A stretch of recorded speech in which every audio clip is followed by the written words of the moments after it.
Alright. I always say that. I guess that's my thing.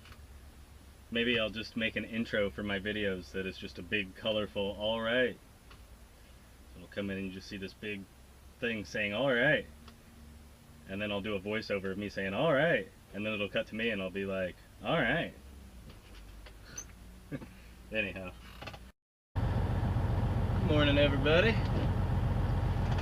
It is Friday, December 5th, the day of my birth plus 37 years.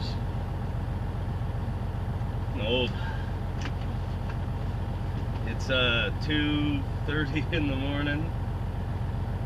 Nice and late start. I got to sleep in today because it's my birthday. Huh, that didn't work out right. I'm heading up to Anacortes, Washington, which is darn near to the Canada border. So that should be fun. I must apologize for, not that you probably care, I didn't bring my camera yesterday. I'd say I forgot, but I didn't. I didn't forget, I just didn't bring it. There's a little more to it than that, but I forgot to, the night before, I forgot to move all the videos from the camera to my computer and then erase the memory card in the camera and all that and plug the camera in to charge it, which I don't have to do that because I can plug it in here while I'm recording, so it doesn't need to be charged. But so I woke up yesterday morning like 15 minutes before my alarm went off and was like, oh crap, I never got the stuff off my memory card. So I hooked it up to the computer real quick and got it transferring everything over to the computer, and then laid back down for like 15 minutes, and then my alarm went off. I got up and got ready and everything, and then it was time to go, and it was only like 57% done transferring the files, so I was like, yeah, whatever. I'll just leave it. I'm not gonna sit around and wait. I gotta go to work, so I left it. So anyways, you didn't miss much. All I did yesterday was go deliver the load that I picked up in Prineville, which it delivered like a half hour from here. And then from there, it delivered in Tualatin, Oregon, basically an outskirts of Portland, and then I drove somewhere else in Portland and picked up a load that I have right now, going up to Anacortes, and then I went home. It was a short day. So, a good day for me to not take the camera. So, anyhow, I'm just about to jump on the freeway to start my day. I got a 4.5 hour drive, so I should get there right about 7 o'clock, which is when I want to get there. That's when they start receiving, or when they open, or whatever. So I'm on track so far to make it at exactly that time. My GPS even says 7 o'clock exactly. So I've got to stop for fuel yet, but I usually always stop at the same place, go in this direction, and it's right off the side of the freeway. This early in the morning, there won't be anybody there. I'll be in and out. It won't take more than maybe 10 minutes, so. And as long as traffic's good in Seattle, which it should be early enough to where, like, I should hit Seattle at 5:30. Traffic shouldn't be bad yet. I'll make up that time. Oh, it's already going down now. It says 6:58. So, anyhow, I just wanted to say good morning now because I probably won't record anything all the way up there, just because it'll be dark and all that. I'll probably wait until it gets light out. So good morning for now, and I'll talk to you in 5 hours or something. It's my birthday. Did I say that? I know I said it. This is how I'm spending my birthday. Getting up at 1:30 in the morning and probably working a 14-hour day. So. Anyways, yeah. Good later in the morning.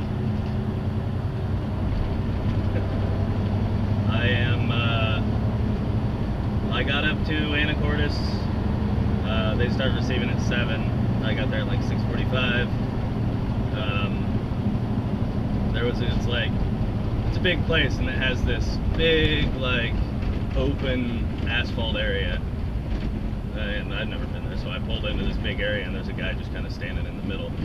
So I just pulled up to him, and oddly enough, it's the guy that's gonna unload me. So he told me where to go, which wasn't far from where we were standing, and so I just go over there and get untied. I'll unload you in a while, or something like that. Like, alright. So I got untied, and he came over there in some giant forklift and picked pretty much the whole load off in one pick. It was, the load was 30-foot long, 8-foot wide steel plates. 18 of them. They were, I don't know, quarter-inch thick or something. It was like 44,000 pounds. He just came over with this giant forklift and picked it up. I was like, empty. Like, I pretty much got untied and was empty. And so I got a hold of dispatch, and there was, of course, there's nothing in Anacortes. I wouldn't expect there to be. I didn't figure there would be. So they said basically head down to the Seattle area, which is what I expected. And that's what I'm doing. So I'll call dispatch here in, I don't know how long it'll be, 10 more miles or so. Pretty much in traffic. I'm north of Seattle a little bit, not much, like on the northern outskirts of Seattle basically. And so I know basically at what mile marker that I want to just call and say, okay, I'm in Seattle pretty much, and then see where they send me. Hopefully they're prepared to send me somewhere right away, so I don't want to go park. So I'd rather, that's why I'll call when I'm like right on the northern edge. There's not much north of Seattle at all that we pick up normally. Usually we might deliver up there and then we head down and pick up in Seattle. Usually it's on the south end of Seattle, so I'll call right when I get to the northern edge of like the actual Seattle or whatever. Hopefully they'll have, like, tell me to go somewhere that I know right where it's at, one of the places we go a lot or something. And I'll be pretty much already on my way to it since I'm already on the freeway heading south. That's my hope.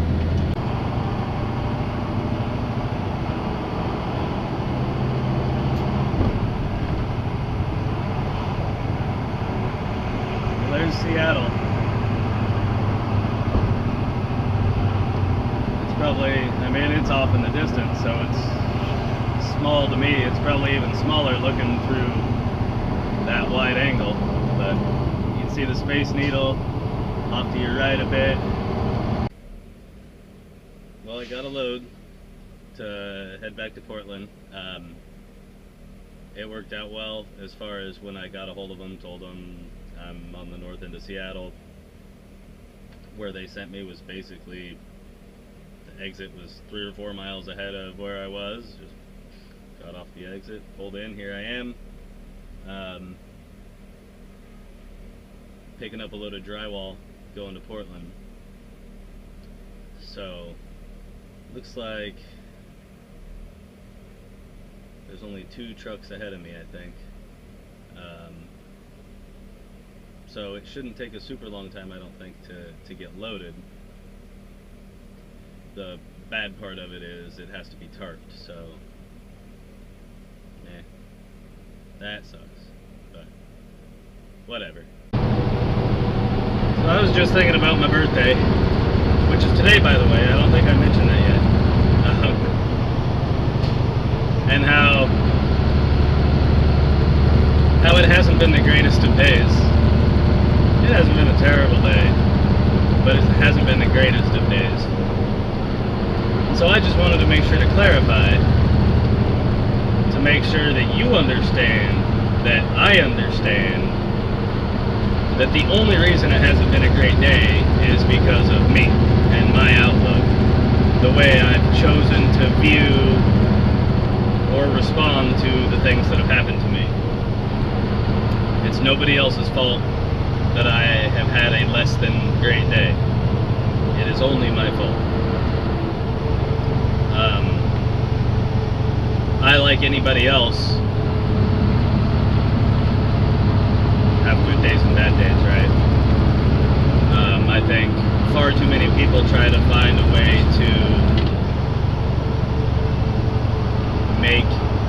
to hand that responsibility of their bad day to somebody else. And I'm sure that I plenty of times will say something to that effect myself, but I understand internally or whatever, I get it, that only I can affect my day. I am able to choose how I react to the things that happen to me, how I view them, how I perceive the things that are happening.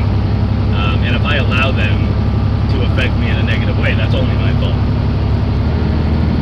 Far too many people don't take responsibility for their own days, for their own attitudes. They want to say that it's somebody else's fault they're in a bad mood, or it's somebody else's fault they're having a bad day, or whatever. Bird, bird, bird. The bird is the bird. So I was just thinking of something else. I'm always just thinking of something. There's nothing else for a trucker to do.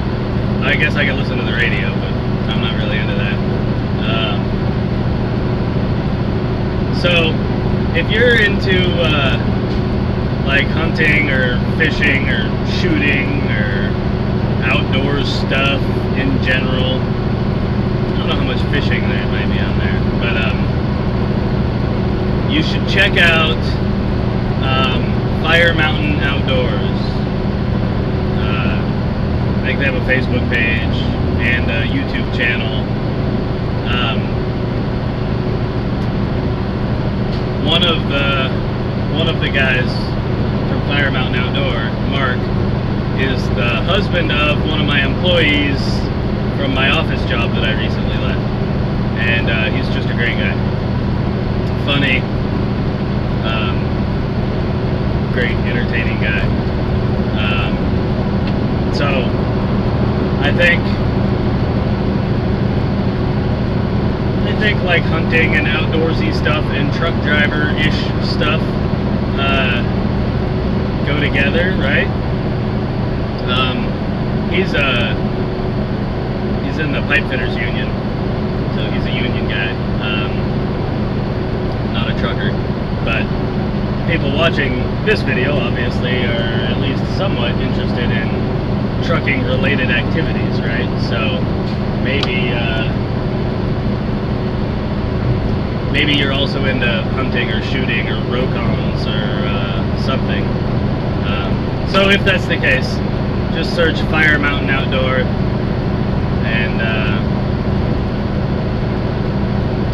give a video or two of theirs a watch and see what you think.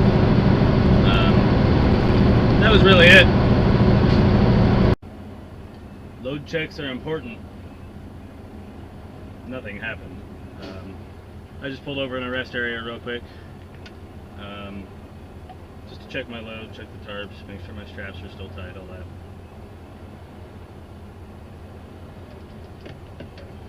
I usually don't, I usually stop recording if I am recording, if I'm going to pull off and do that, or I'm just not recording when I do, but it's important to pull over and check your load from time to time.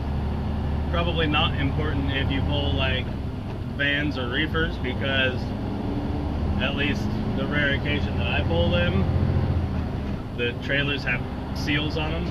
You can't open the trailers anyways, so you wouldn't really be able to check your load at all. But flatbedding, it's all right there, so no reason to not check it. I think I said no reason to not. I don't remember if I was talking when this last phone call came or not. Maybe I wasn't. I don't know. I just got, well, 3 phone calls from 3 different people, all related to one thing. So I got one phone call from the car lot.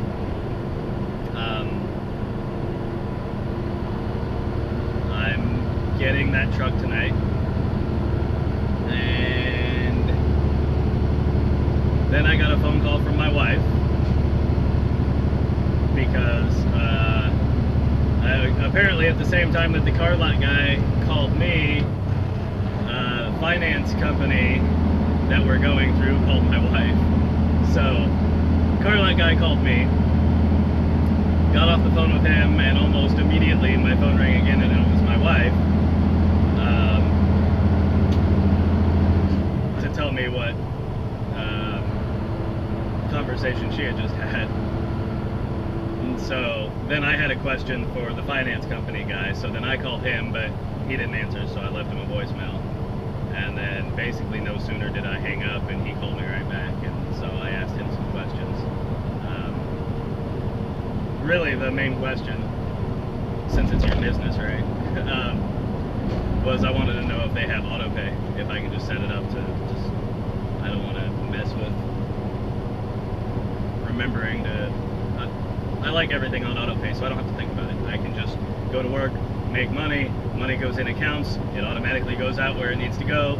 I don't have to think about it. I just have to keep making money. So I called them just to ask them if they have auto pay, which you would think that every place would, because it makes it so much easier, right?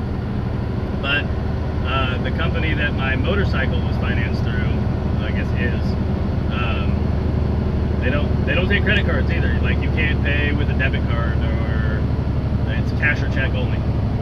Can't pay online, can't set up auto pay. Like, why do you make it so hard for me to give you my money? Just make it easy for me to give you money. You would probably get more money if you made it easier for people to give you money. But whatever. So yeah, he called me back to say, yes, we have auto pay, you can pay online, we take debit card, like, because I asked if they have auto pay, and then I told him why I was asking. It's like, it's so annoying. And I've talked to the guy quite a bit. I've spent all week dealing with car lot finance company, just kind of making sure that everything is the way I want it, you know what I mean? And so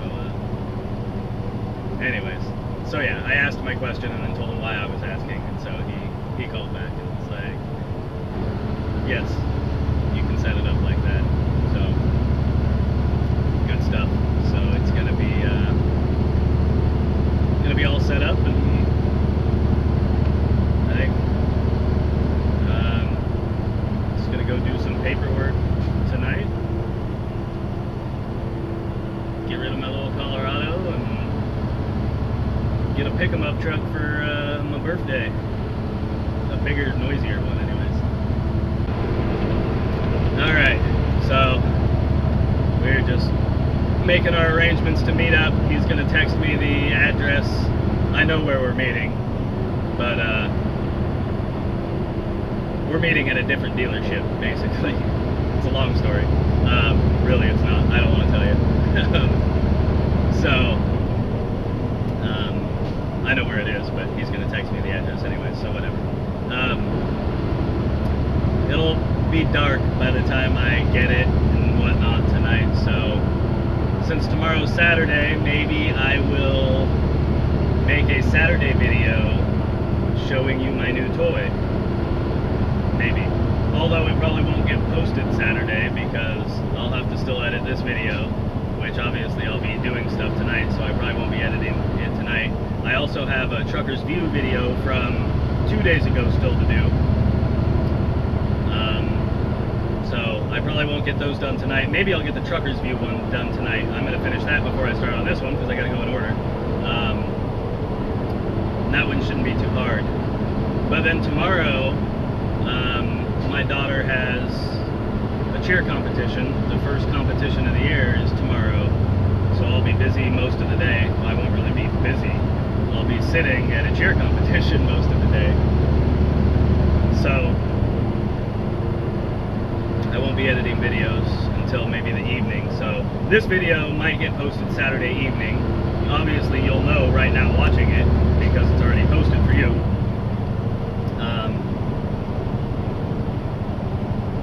So I don't know if I'll have time to make a video of the truck Saturday. I might have to do it Sunday. Either way, you can rest assured there will be a video of my new truck coming soon. If you followed me on Facebook at all, I have 2 Facebook pages, one for Berenson Transport, and then one is my personal page, which shouldn't be too hard for you to find if you've paid attention to any of these videos. So, if you follow either of those, then you'll probably have seen pictures of it before even watching this, because I already have pictures of it, so I'll probably post those soon. Now my wife's calling.